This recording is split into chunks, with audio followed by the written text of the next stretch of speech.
What is up, guys? And today is a very exciting day to be a gamer. The Titanfall release. So, I got the game, and so far it looks great.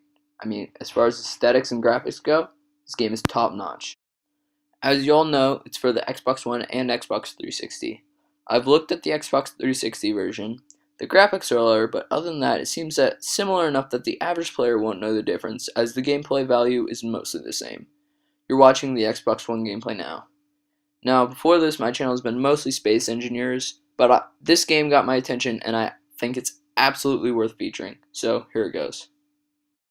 So, if you guys haven't noticed from the game is very similar to the beta, well, obviously, but only now there's more weapons, maps, etc.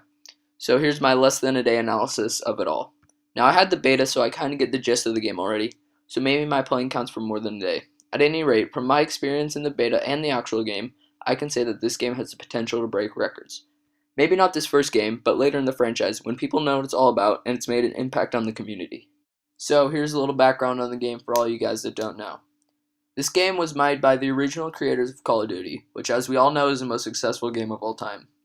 These people are gaming geniuses, and for all you venture capitalists out there, I would invest some money in this franchise. The whole marketing strategy for Call of Duty was catering to the newer players. Get a new player hooked on the game, then that kid will be buying every Call of Duty game until he's out of college. Call of Duty was like a drug. And I say was because I think that the COD franchise is mostly done for, but that's a later commentary. One thing new players hated was dying, like all of us, and the original makers of COD knew this. So things like death streaks were implemented, where if a player keeps dying, they get something OP to get some kills with. Empowering the weaker players was what put it on top in the first place. Well, long story short, all the original COD developers were fired or quit, and they all went and started working on Titanfall. It is only natural to assume that they would try a similar strategy in Titanfall, considering their success with the Call of Duty franchise. And try they did. The most hated thing in all of gaming was dying, but obviously killing's a favorite thing. So they were faced with a problem. How do you kill without dying? Because naturally for every kill there's a death. It's a paradox. And thus AI in multiplayer was born. Most people don't even know that they're in there. It was designed that way, so no one would know when they're killing an AI or a real person. That way you get the same feeling of accomplishment.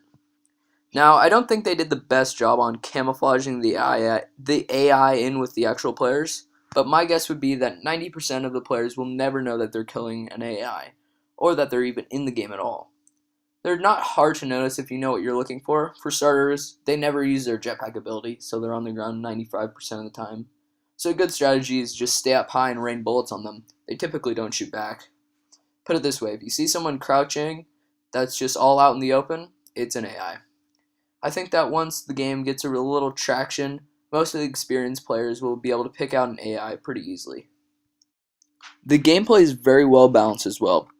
You'd think that the Titans would be way OP and just shit on people without them all day long, but for the most part they just ignore the infantry and focus on the other Titans. Your Titan really doesn't last that long, maybe 30 seconds tops, because you're the giant robot that everyone just spams rockets at all day long. To be honest, I think you'd be better off on foot if you're looking for like a big kill streak or something. My only complaint for this game is the grenades. That shock or flash grenade or whatever that makes your screen all staticky seems a little overpowered, because it affects such a huge range and effectively takes out your ability to attack for a few seconds, which is enough time for your enemy to enter the room and kill you. Well, that's all I got for you guys today. I'll be doing a more in-depth analysis of Titanfall later. Stay tuned for more Titanfall.